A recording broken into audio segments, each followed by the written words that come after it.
to continue eating during the Bible study and go back for seconds because we have a lot of food back there, and we'd like to see it all gone by the time Bible study is over.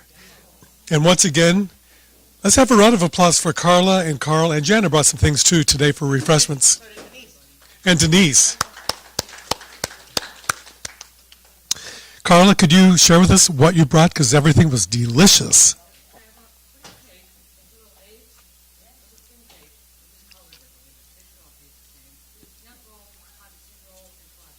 Wow. It's above and beyond. Yeah, everything was above and beyond. I come from a long line of people that appreciate that. I'm sure some of you know exactly what I thought. So once again, thank you. It makes this day even more special. And continue eating, eat the whole hour, whatever it takes, so that everything's gone by the time we leave here today. Today's our final session, and just out of curiosity, I didn't really keep track, but was anybody here every single session except the one we canceled because of the snow? Anybody here perfect attendance? Denise? Yes. Jenna and Joni, of course. So let's show our... Oh, we were, you're right. So Joni and Denise, anybody else? Congratulations, the two of you. And possibly Aline. Possibly Aline, too.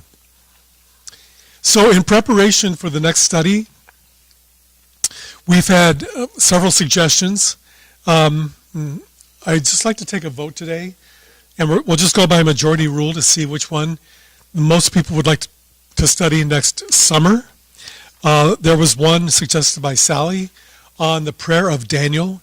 This was a book written by Billy Graham's daughter, and it's the prayer of Daniel. And then somebody suggested Proverbs. Somebody suggested the book of Revelation. And there was also this book called The Ruthless Elimination of Hurry. It's based upon Jesus' teachings as well as his lifestyle, that he was never in a hurry. I heard the expression, God is never, what is it? That's it. Never slow, but he's never late. Something like that. Yeah. And then there was also a study that Joni gave me last week. There are lessons from Charles Stanley and sermons that he preached and lessons from him. So again, 5 things: Daniel, Proverbs, Revelation, hurry, and Charles Stanley. So by show of hands, how many of you would like to do the study on Daniel? 1, 2, 3. Show of hands, how many would like to do the study on Proverbs? 1, 2, no. Your favorite? 3? Just once. 3 for Proverbs also. Show of hands, how many would like to do a study of Revelation? 1, 2, 3, 4, 5, 6, 7. How many would like to study the relentless elimination of hurry? 0. And what about lessons from Charles Stanley? Raise your hand. 1. So it looks like Revelation has won the popular vote. And believe it or not, in walked Sharon today with this book on Revelation. So we'll be using this as a study guide next summer. Can you buy this, Sharon, or is it something?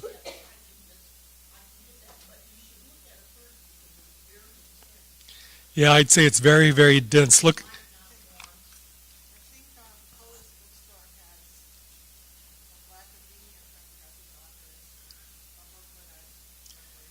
A booklet sounds better than. Yeah. Okay. We'll look into that too. And this one is so dense. Look at the copy on the paper. It's just like almost run together. It's so dense. You can hardly get it open.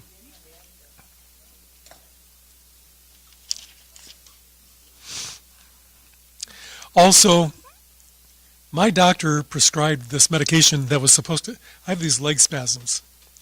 And they start about 3 o'clock in the morning, and I'm lying there, and then I feel a twinge in my stomach, and then all of a sudden, it feels like a cramp. I toss and turn from 3 o'clock on. I keep her awake. So the doctor told me to increase the dosage. It still wasn't helping with the spasms, so he increased it again, tripled it, and now I can hardly even, I can't stand up. My legs are like rubber. As a result, I haven't even been able to get upstairs where my computer and printer are. So Pat has been running off copies for the last couple of weeks. So let's show our appreciation to Pat for all of her help. Another thing, last week when we left off, I had 2 pages and I forgot to look at the second page because we were kind of out of time.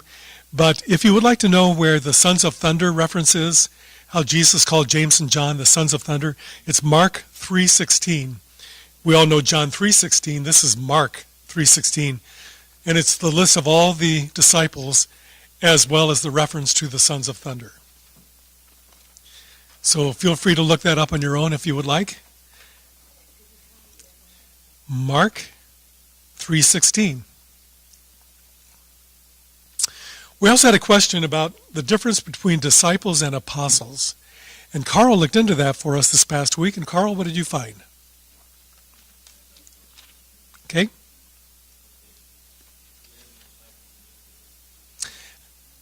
Yeah, we're all disciples.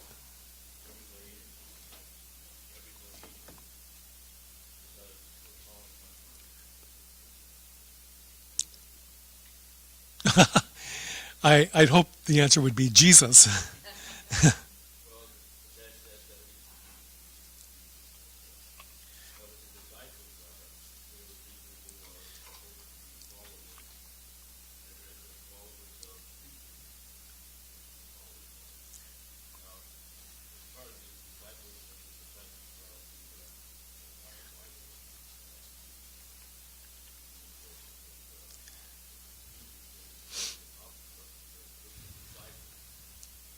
About 72 of them. And he picked the 12 apostles out of those 72. And those apostles were given the right to raise the dead and heal anybody's illness or sickness, the same thing that Jesus was doing. Why did he do that? Because Jesus was going to be gone. So the apostles were supposed to do that. And if you want some way to look this up at, it's for the apostles selected by Jesus to bear himself, names are Matthew. Let's take a look at Matthew here. Let's look at Matthew. See how I'm going to read this thing. I'll tell you what the apostles are. Matthew lays out pretty much everything that he said about Jesus' life. Jesus called his 12 disciples together and gave them authority to cast out evil spirits and to heal every kind of disease and illness. Here are the names of the 12 apostles. First, Simon, also called Peter. Then Andrew, Peter's brother. James, son of Zebedee. John, James' brother. Philip, Bartholomew, Thomas, Matthew, the tax collector. James, Thaddeus, Simon, and Judas, who later on betrayed Jesus. He replaced Judas with another Judas. So he maintained that 12 apostle. If you're interested in does anybody have any questions on disciples or apostles, where there are? Funny part about the apostles is the names in Matthew, all the apostles, and Jesus appoints those apostles and they were named the disciples. Later on in Matthew, they call them the disciples. So, but they are disciples, but they're still apostles too. He also give the apostles the opportunity or ability to raise the dead. So they do just everything that Jesus could do. What was the apostles? Why he appointed these apostles to go out and preach after he died? Because he was not going to be here, was he? So the apostles would take his place. And most of them got killed or tortured or something down the line. If you look at it, they'll have to do if you want to do that. As far as the end times are concerned, we'll take a look at Matthew 24. Find Matthew 24 here. I'm going to write that down. We was talking about the end times last week. Let's see here.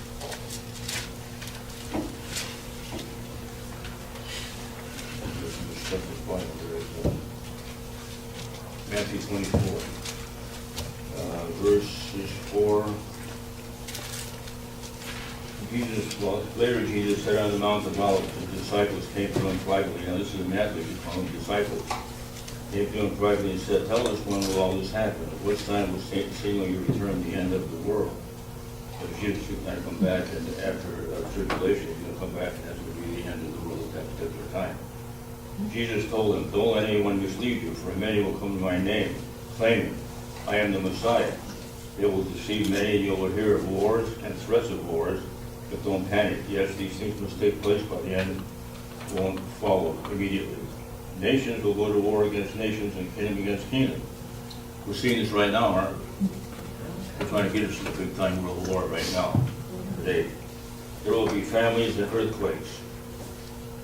So we've seen famines and earthquakes going on right now in many parts of the world. For all this is only the first birth of pains, with more to come. Then you will be arrested, persecuted, and killed. This was he's talking to the apostles and the disciples. So they're going to start picking on Christians. What's happening today? They're picking on Christians right now, aren't they? Everybody's after Christians. And many will turn away from me and betray and hate each other, and many false prophets will appear. Now here's the prophets. What are the prophets supposed to be doing? They're supposed to be, in the Old Testament, supposed to be telling the people what's coming in the future. That was the job of the prophets. There were a lot of false prophets and a lot of real prophets people didn't believe anyhow. So that was what the prophets were here for. The sin will be rampant everywhere, and the love of many will grow cold. But the one who endures to the end will be saved, and the good news about the kingdom will be preached throughout the whole world, so that all nations will hear it, and then the end will come. Now that's one thing you can debate upon. Has everybody heard about Jesus Christ in the world? Supposedly so, because they're all the way down in Africa. They got the third wave stuff in Africa, the deepest parts of Africa, where all the minorities live in that. So everybody in our world today is finding out about Jesus. That's another thing that he says we got to have before the end, because everybody's got to have got to believe in Jesus. And the good news about the kingdom will be preached throughout the whole world, so that all nations will hear it, and then the end will come. The day is coming when you will see that Daniel, the prophet, spoke about, the sacrilegious object that causes discretion, standing in the holy place. Then those in Judea must flee to the hills, and persons on the deck of roof must not go down into the house but path. A person out of the field must not return even to get a coat. How terrible it would be for a pregnant woman and for nursing mothers in those days, and pray that your flight would not be in winter or on the Sabbath. For there will be greater anguish. Now this is what's going to happen when Jesus comes back. He said when he comes back, if you're on a roof or wherever, just come. Don't run down and get a coat or go down to the meadow to say goodbye to your uncle or something or other. But anyhow, that's what the apostles are supposed to be doing. And what about the Pharisees? What's the Pharisees' job? That's in the Bible player. The two Pharisees, what's the Pharisees supposed to do? So the difference between the apostles and a disciple, which is the question, the disciples, the apostles were who Jesus appointed, and we know what this disciples are. Even John the Baptist had disciples. Most of the apostles are going to have disciples following them too. Were they prophets as well? No. No. I was just trying to correlate together what it talks about some of the different fathers of some of the disciples. Was that something that has possibly passed down through the bloodline of these men that were spoke of? I'd say probably so. Yeah. Probably so. Yeah. And so, where was this all taking place at this particular time? Everything I read you right now is in Matthew. No, I'm talking about as far as the city is concerned. Where were they at? Well, Jesus was getting ready to go to get to the Passion, but I think it was probably in Nazareth. That's where it was probably at. You can call him a Nazarene, and that's where he went to be crucified. But anyhow, the prophets are supposed to teach the Word of God, and there's going to be many false prophets in the Bible. What were the Pharisees? Anybody know?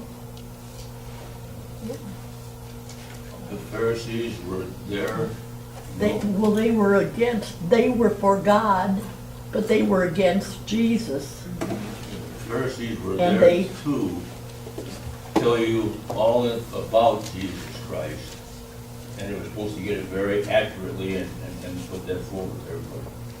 But what they do, they turn on Jesus and have him killed. And the priests done the same thing. So all the way down from the disciples, all the way down to the Pharisees and the prophets, that's what they did. They didn't, they were jealous. They were jealous. They were the head guys that were jealous of Jesus and Right, his they were the pack. head ones in the church, and they wanted to get rid of Jesus because he was going to take their power away from them. That's what he wanted. And it was successful. Yeah. So, I was talking here a while back, talking about Hitler. In this case, it took quite a few of them to do it. But when Jesus was out there in front of Pontius Pilate, all the Jews were running down. They weren't very many there backing him up with it. They were all running down. So the Jewish population was failing Jesus, and he was a Jew. So today we're looking at the opportunity where now Jews are here today. They're being picked on and just were bombed by Iran, whoever it was over there, and so are the Christians. And from what I've heard on TV, there was quite a few Jews that were turning to Christianity. So, and I've heard Obama say, he may have heard the same thing, he said on TV, and he was president, this is not a Christian country. I heard him say that twice. Oh, we know that. This is not, but the country was founded on Christianity, and that's what Obama said. Now, Biden, I've seen him on TV talking to Obama, telling him quietly, you know, the mic was on, telling him that we have a foolproof way to steal these elections. And that's what Obama was telling Obama. Biden was telling Obama at the time. He's vice president. So if you're going to put that all together, all these things are happening, I think those two many times. We'll find out. Beginning. Thank you so much, Carl, for that information, and it really clears up the discussion we had last week on the difference between a disciple and an apostle. While Carl was talking, I was just doing a quick count, and with Reverend Wyndham here, we have 20 here today, and I think that's the top number we've ever had. I don't think we ever had 20 before. And when Denise said she had perfect attendance, she actually came to one extra, because didn't you come to the one when we canceled it because of the snow? So she had perfect attendance plus. So look at the paper that we passed around. Did everybody get a copy today? Let's start with some Bible questions to test your knowledge. Question number 1 is a true or false question, but we're jumping right into probably the most controversial question. Because on Sundays, we say the Apostles' Creed, right? And we talk about Jesus and we say he descended into what? So don't we hear it both ways? Hades, and sometimes I hear people say hell, because it used to be hell and then it was changed to Hades. So how many would say true, Jesus went to hell when he died? How many would say false? You don't have to show your hands, but what's your answer? True or false, Jesus went to hell when he died? And we're going to talk about that more when we get down to the first 10 verses of Matthew. We're going to talk about paradise, heaven, Hades, and hell, what the difference is. And I'm going to let you grade yourself on that one when we get there. Who rolled the stone away from Jesus' tomb? An angel, yeah. And can you imagine how frightened those guards must have been to have seen an angel at the tomb? They thought they probably had the easiest job possible, where they were stationed to guard a tomb with a dead person inside. What's going to happen there? But they saw this angel roll away the stone, and the Bible goes on to say they became like dead men.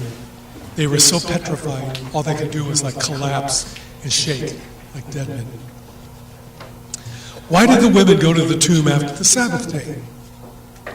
Prepare his body for, Because because they couldn't do it on the Sabbath. Yeah, so today's Good Friday. What time was Jesus nailed to the cross? Friday. 3 o'clock, no? I'm trying to give you a hint. He was nailed to the cross at noon, right? And he died at 3. And what time does the Sabbath day begin for Hebrew people? Sundown. So we begin our new day at 12 midnight, right? That's when we say the next day begins. The Hebrew people said it began at sundown, which was about 6 p.m. So the women only had a short time to prepare his body for burial, because it took a while to take him off the cross, it took a while to transport him to the tomb. And they got to the tomb and they started preparing his body for burial. But the Sabbath day came at 6 p.m., and you can't do any work on the Sabbath. So at 6 p.m., they stopped working. They might have had maybe an hour before that to prepare his body with spices and herbs, honestly, to counteract the odor that would come from a dead body. And then after the Sabbath was over, which was on Sunday, they went back to finish the job, put more spices and herbs on his body, only he wasn't there. I hear people debate all the time, and there's somebody going at it constantly on Facebook right now, that Friday to Sunday isn't 3 days. It's 2 days, right? Saturday, Sunday, 2 days. But when you count the days as Hebrew people counted a day, Friday was until 6 p.m., and Saturday was from 6 p.m. to 6 p.m. that evening, and then Sunday started at 6 p.m. the night before.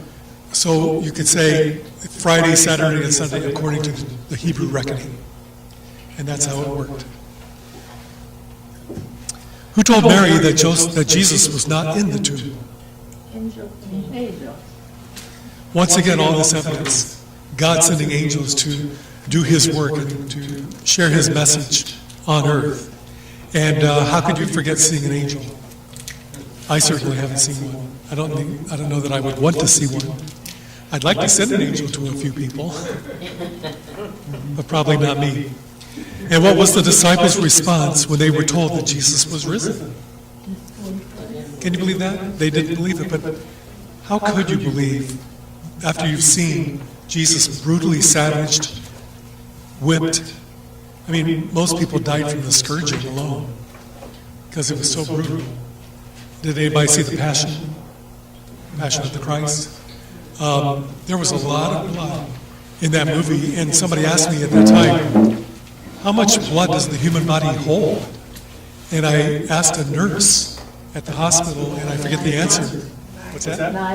9 what? Pints? How much blood do you think was on the pavement there during the scourging of Jesus? At least half that much, I would say, and it's just a movie. But I thought Mel Gibson tried to achieve authenticity.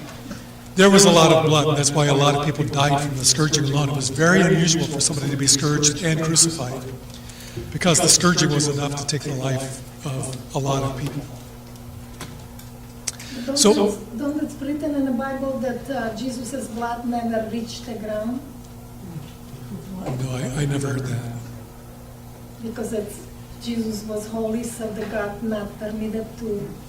I never heard that, Jerry, but you're welcome to look it up, and if you can find it in the Bible, I'd be very, very open to seeing it. Or could the blood have been from the other two people that were crucified the same day? Well, I'm talking about him being scourged, just the whipping But alone. I mean, they were being crucified, I thought that they might have been scourged too. No, it was very unusual for anybody to be scourged and crucified. And they've actually found a heel bone from the first century when Jesus was alive with a spike going through it. And, it's been preserved all these years. The scourging was usually fatal, and the crucifixion was always fatal. And Jesus was brutally scourged. The disciples saw that. Brutally crucified. The disciples saw that. And they found it hard to believe that somebody who suffered such a horrible death could come back to life again in 3 days. Certainly having not seen the risen Jesus yet. So let's take a look at it. We're going to begin with Matthew. First of all, let me go over it's Good Friday, so some of the things that happened prior to the resurrection. So if you read the text for today, we were looking at chapters 26, 27, and 28. And in 26 and 27, it's the story of Jesus celebrating the Last Supper with his disciples. You remember that they were all Hebrew, so they were actually celebrating the Passover meal. Has anybody ever eaten what's called a Seder meal? It's the traditional Hebrew meal for the Passover. Lois, tell us about it. well, this is many, many years ago when my kids were little. And just the whole thing was strange to me, but, you know, you put your food, certain food on your chair, because you couldn't have, you know, milk on the table, you know, I mean, everything was so different. But, you know, And that's because everything you eat at the Passover meal is symbolic of something. yeah. So this, Sweet, sour. bitter herbs is to remind you of all the things that happened to the Hebrew people over the years. And that's what they celebrate on Passover, how the death angel passed over their houses when God was releasing the Hebrew slaves from Egyptian captivity. So it's fascinating, and if you ever get a chance to eat a Seder meal, take advantage of it, because it's really fascinating to look at the things that each of these food items represent. But Jesus had that meal with his disciples, and it was in an upper room, which means upstairs room. They were celebrating the Passover and going around the table and sharing just like people share today, people of the Hebrew faith. And what's the last thing they did when they finished eating the Passover meal together? I talked about this in a sermon about 2 weeks ago. Was it feet washing or was that before? That was before, yeah. But the last thing they did, we were talking in the sermon about singing in your heart, singing to the Spirit. The last thing they did was they sang a hymn. Oh, yeah. They sang a hymn before they went to the Mount of Olives. And then at the Last Supper, that's where everybody's talking about what's going to happen next and how everybody wanted to be the number one disciple, and how Jesus said, I'm going to be betrayed and given up to my enemies for torture. And they said, well, who would possibly do something like that? And he said, whoever dips the bread in the sauce with me. And just then, he and Judas dipped the bread at the same time. So he was even indicating there that Judas was the one who was going to betray him. But people at the end of the room, at the end of the table, couldn't hear that conversation. And they thought that when he said to Judas, go and do what you're going to do quickly, that he meant go pay the bill for the Passover meal quickly. That's what they thought he meant. And the people sitting close to him, like John, heard exactly what he meant and knew that Judas was the one who was going to betray him. So they went to the Gethsemane, where Jesus was going to pray. He was up all night, praying all night. So I forgot to mention, before they left the dinner, Peter said, well, I'll never betray you. I would rather die than betray you. I will die in your place if necessary. And what did Jesus say? You'll deny me 3 times before this day's even over. Yeah. So then they go to Gethsemane. Jesus asks them to pray with him. It's late after dinner. They're probably full. They can't stay awake. Jesus goes a little bit farther along on his own. He prays, he comes back, they're asleep. He wakes them up. Can't you wait? Stay awake with me and pray with me just for a few hours? Yeah, we can do that. He goes away to pray some more, comes back. They're asleep again. And that's when he said, the spirit is willing, but the flesh is weak. I know you want to stay awake with me, but you can't because you're so sleepy. And just then is when the guards came to arrest him. Next, everybody's gathered around trying to figure out what was happening, because the Sanhedrin, which was the ruling council, Pharisees, they all got together that night to have a meeting to decide what to do with Jesus. And a servant girl of all people, somebody who has no status in that culture, no status at all, saw Peter and said, you were with him, weren't you? You were with Jesus, weren't you? And Peter, who had just said a few hours ago, I will never betray you, denied Jesus and said, no, you got the wrong man here. Somebody else said, well, you really look familiar, and besides, I can tell from your accent that you're a Galilean. You were with Jesus, weren't you? Again, he denied it. And the third time, he was asked, weren't you a disciple of Jesus? He denied it a third time, and then he heard the rooster crow, which indicated that he had denied Jesus 3 times before the rooster had crowed. After just saying, I will never turn my back on you. And don't we do that sometimes? We pray, oh God, I promise I'll never do that again. And within a few hours, we're doing it again. It happens, right? But Peter was so broken by that he wept bitterly, the Bible says. He just couldn't stop crying because he knew he'd done a horrible thing. Then Judas betrays Jesus for what amount of money? How much is an ounce of silver worth these days? $20? Wasn't a lot of money, was it? Let's say that was the value of silver that day. $600 to betray Jesus. And he was so broken by that, he went out and committed suicide. It's interesting to me that he hung himself, and when his body fell off the rope, it broke open, and that's why they called it the field of blood, because of what Judas had done there. And they called it that because they had the money back again, the 30 pieces of silver, and they said, well, what are we going to do with this money? We can't put it back in the treasury because it's blood money. Even they knew that they had paid for the blood of somebody. And, these are supposed to be holy people, the priests and the Sadducees and the Pharisees. Here they are paying for the arrest and execution of a human life. Not just a human life, but the Son of God. And because they couldn't put it back in the treasury, they decided to buy that field, and they did, and that's why they call it the field of blood. Any comments, anything I missed that you'd like to add? Yeah, they bought the cemetery for Jews to be buried. Right, and it was for like homeless people who couldn't afford a normal burial. They were buried in that field. I'm sure it is. If we know where it is, I don't know that.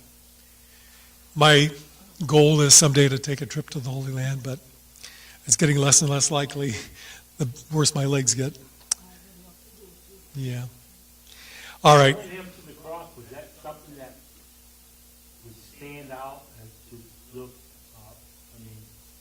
there were two other guys there that were nailed to the cross. So was that like commonplace if you sinned or went against whatever law they had, everybody got nailed? Yeah, you didn't get nailed to the cross for sins, but for crimes. And that's why they had to get the Roman government to approve of the crucifixion, because it was the Romans who had the authority to put people to death on the cross, not the Hebrews. And so that's why they went to Pontius Pilate, and they jumped through all those hoops to be able to put him to death.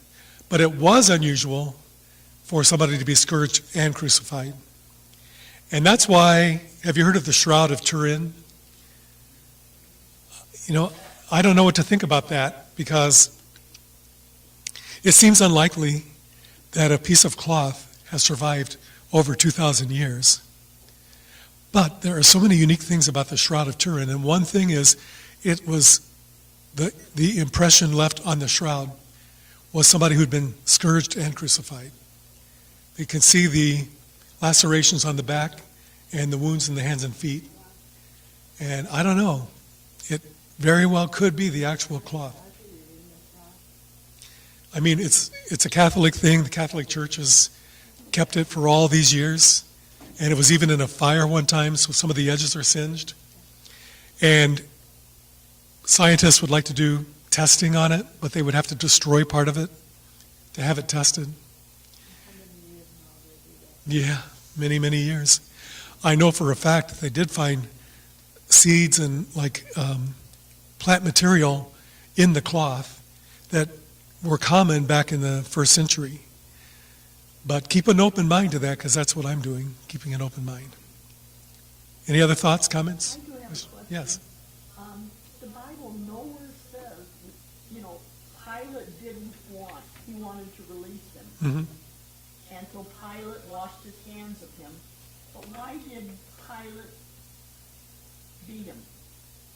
Well, he thought that would satisfy the people. He was afraid of a riot, because he's the Roman governor.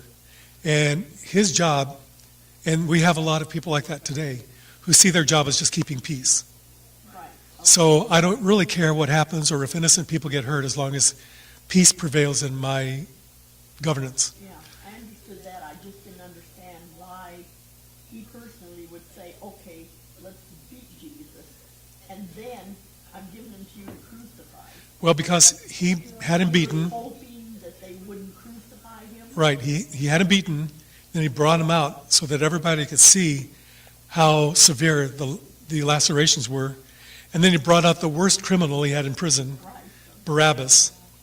And he thought, when he said, you need to choose, you want Jesus or Barabbas? He thought for sure they would pick Jesus. I mean, who wants a thief and a murderer released back into the culture again?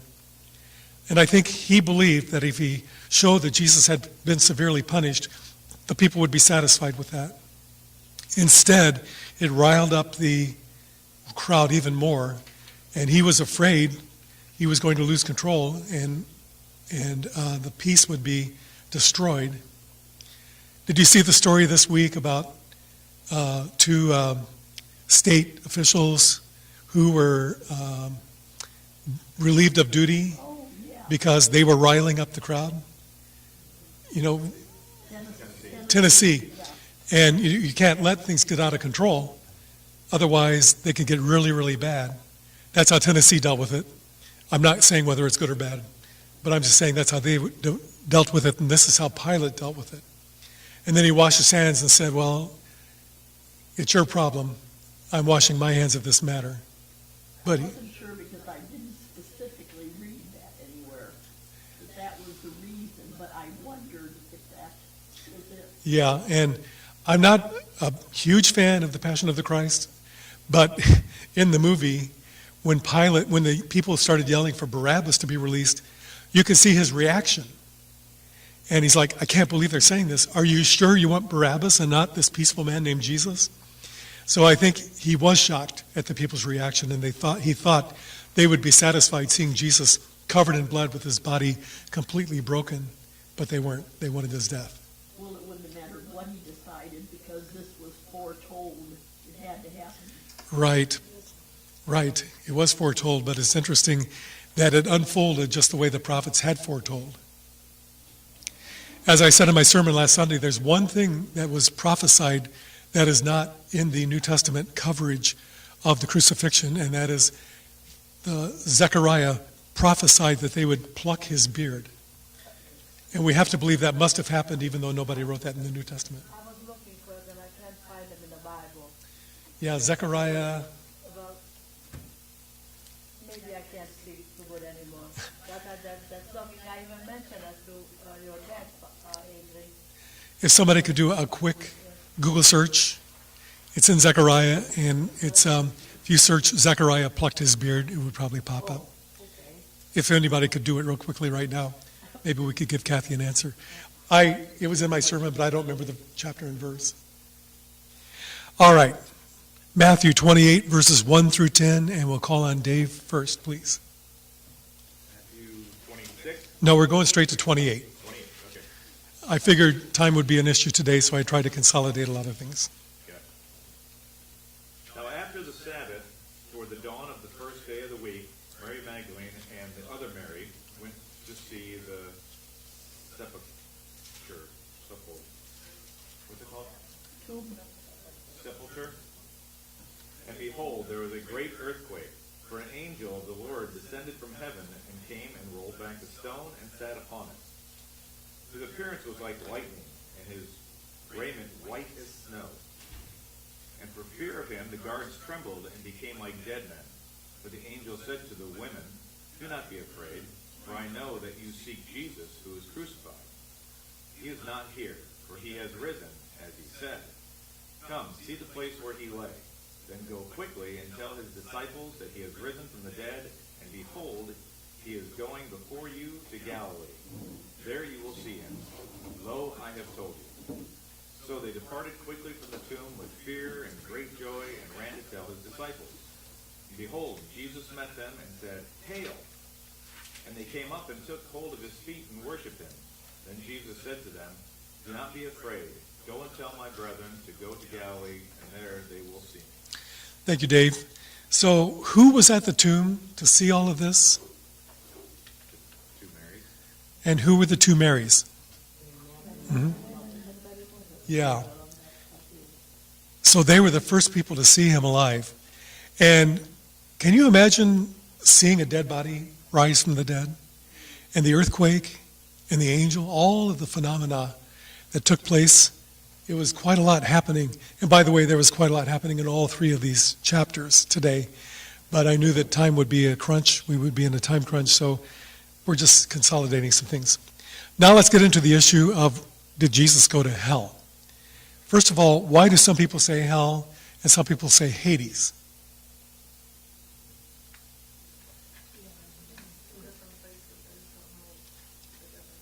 Okay? So you're right. Prior to the 8th century, the Apostles' Creed said that Jesus descended into hell. And in somewhere around the 8th century, they changed it to Hades. So what's the difference between hell and Hades? Now, what I'm going to give you right now is my opinion. And I could be wrong, but I think I'm right.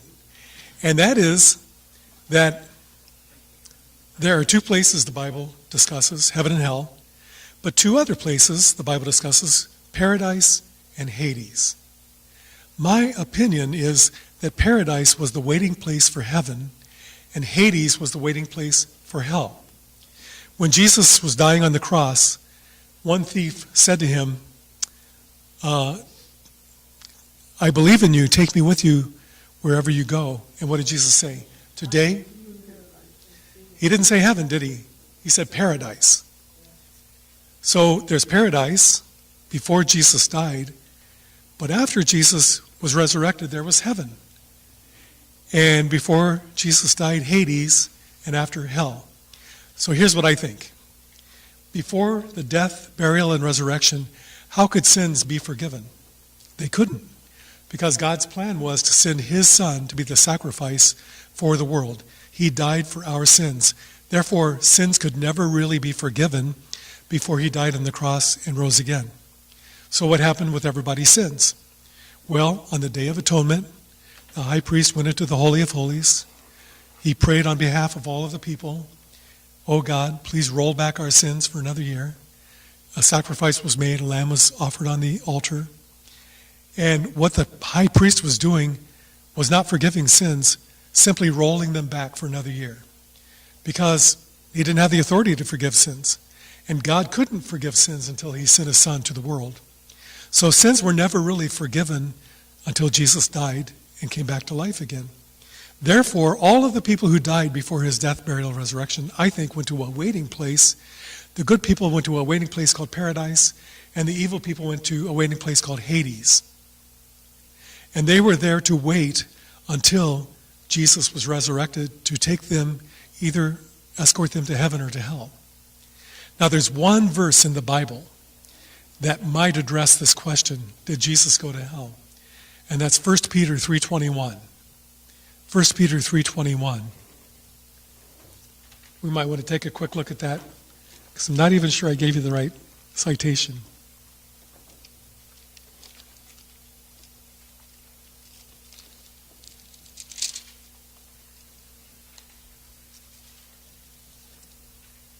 It's 1 Peter 3:19.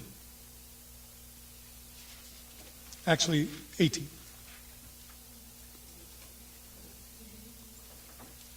First Peter 3:18, which says, "For Christ died for our sins once for all, the righteous for the unrighteous, to bring you to God.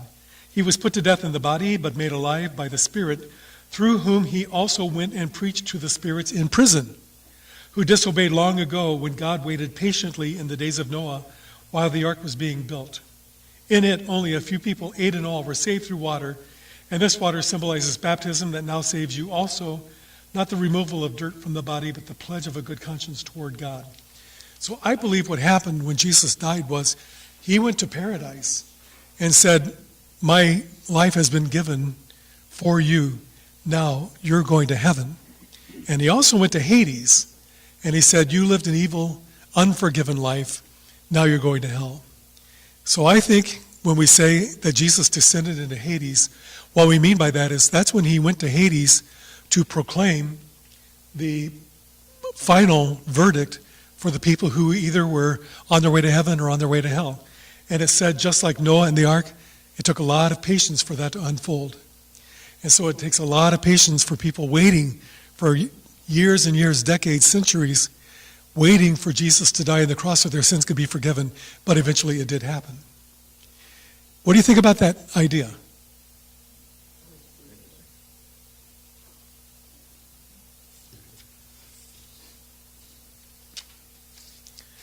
So when we say the Apostles' Creed, it's probably more accurate to say that Jesus descended into Hades than to say he went to hell, because I don't think Jesus ever went to hell, but I believe he did go to Hades, and he preached to the people who, it says, were kept in prison there. But that's my opinion. It's really hard to put two and two together when you don't have all of the information, but that's the best I think I can do on that. If you don't mind my intrusiveness for a second, how many people say hell when they say the Apostles' Creed in church on Sunday? I do. Right? I mean, did most of us say hell? Because that's how we were raised? Yeah. I think it'd be really interesting, granted we have most of the church here, I think it'd be interesting to bring that up in church sometime, because I will now start saying Hades from this point forward, where I always learn to say hell. And even when I heard people saying Hades around me, every few people, I stayed with hell. I don't know, it's just interesting. And I don't think it matters. It doesn't matter to me, certainly. If anybody was raised, what's that? Your idea makes a ton of sense. I think it does too, but we know what you mean if you say hell. If you were raised Catholic, you certainly were raised to say hell. Not in that way, but in another way. And I think everybody would understand what it means. But to be most accurate, I would say Hades, and that's my opinion. All right, moving on, we're going to look at Matthew 28, verses 11 through 15. And Denise, would you read that portion, please? While they were going, behold, some of the guard went into the city and told the chief priests all that had taken place. And when they had assembled with the elders and taken counsel, they gave a sum of money to the soldiers and said, "Tell people, his disciples came by night and stole him away while we were asleep. And if this comes to the governor's ears, we will satisfy him and keep you out of trouble." So they took the money and did as they were directed, and this story has been spread among the Jews to this day. So isn't it interesting, all these things that are happening? There's the earthquake, there's the veil in the temple torn from the top to the bottom. That's significant because if somebody walked in and tore the curtain, wouldn't you start from the bottom and go to the top?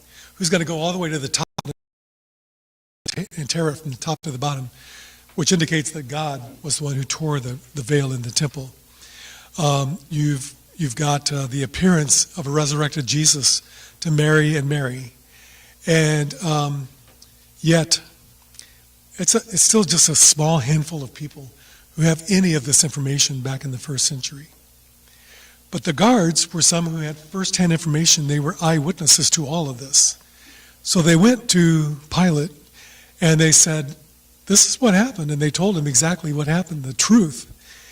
But he was afraid that if word got out, that again there would be a huge riot, that Jesus would stir the people up too much.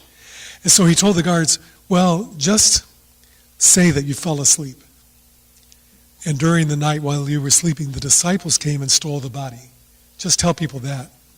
Well, there's a problem with that. If they tell people that they fell asleep while they were on duty, they'd lose their jobs and maybe be severely punished for falling asleep on duty, because that was a terrible situation.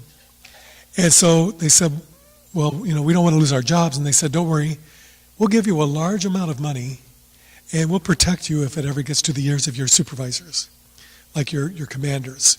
So don't worry, we're going to protect you and we're going to give you this money just to pay a little hush money to you." Has the word hush money come up this week for any of you watching the news on TV? The words hush money. It's kind of the same thing. We're going to pay you this money just to start circulating this false story.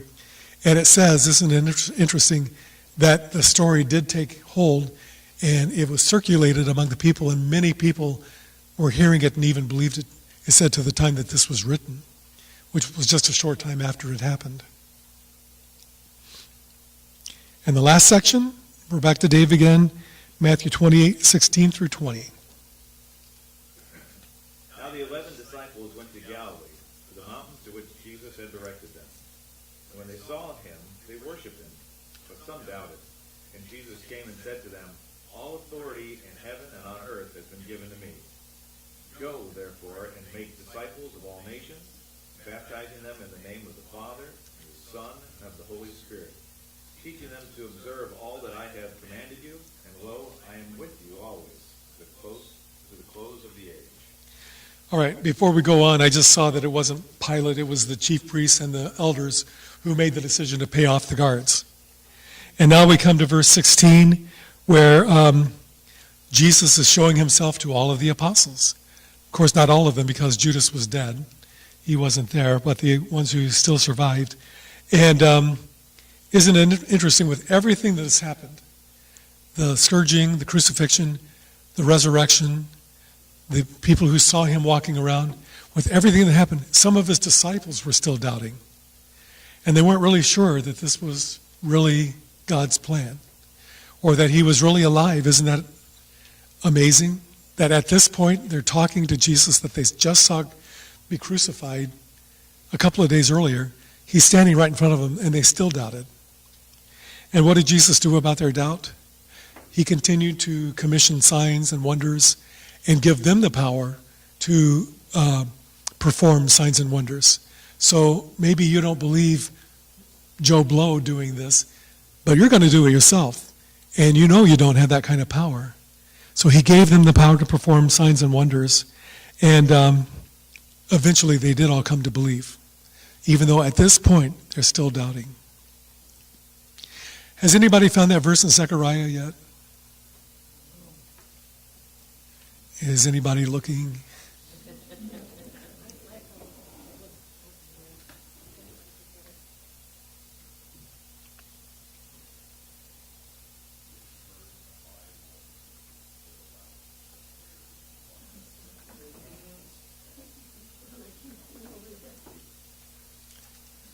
Leviticus 14:9.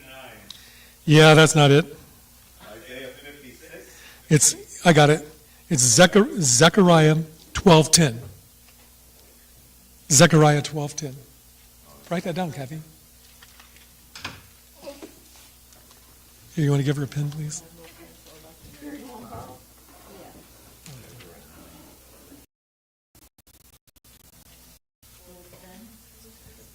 Chapter 12, verse 10.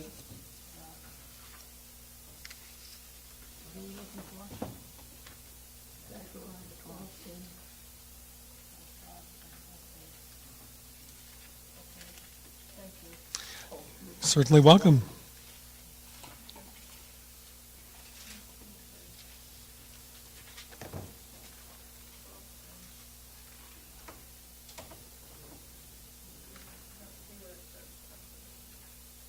I don't see it either.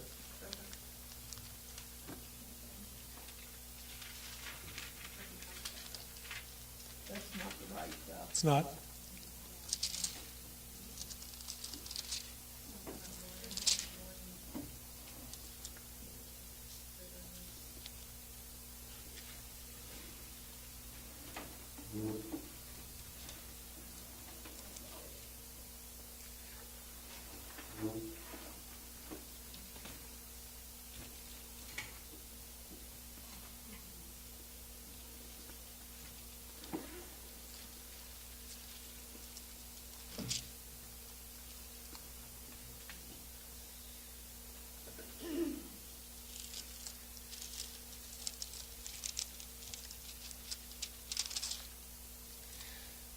All right, we can't take any more time today to look for that.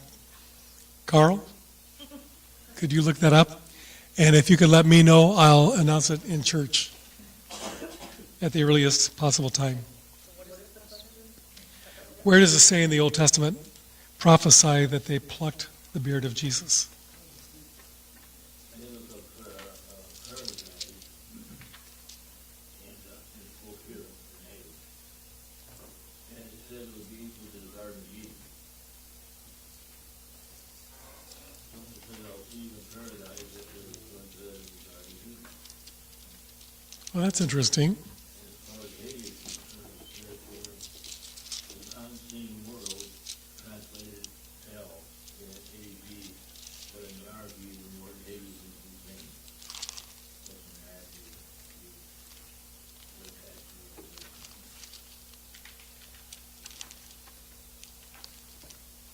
That's something the Bible says that God will put us in the Garden of Eden, that God will put rebuild the earth, and put from that earth.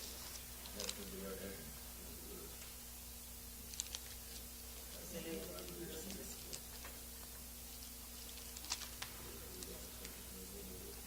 They're talking about it in Isaiah, like you said, and Leviticus, but they're not mentioning it in Zechariah. Oh, you're right. Yes, you did. Isaiah 50. I was in the wrong book altogether. Isaiah 50, verse 6. I offered my back to those who beat me, my cheeks to those who pulled out my beard. I did not hide my face from mocking and spitting. That's it. So that was prophesied in the book of Isaiah, and it must have taken place when Jesus was crucified, even though nobody was there to record that it happened. You want to write that down?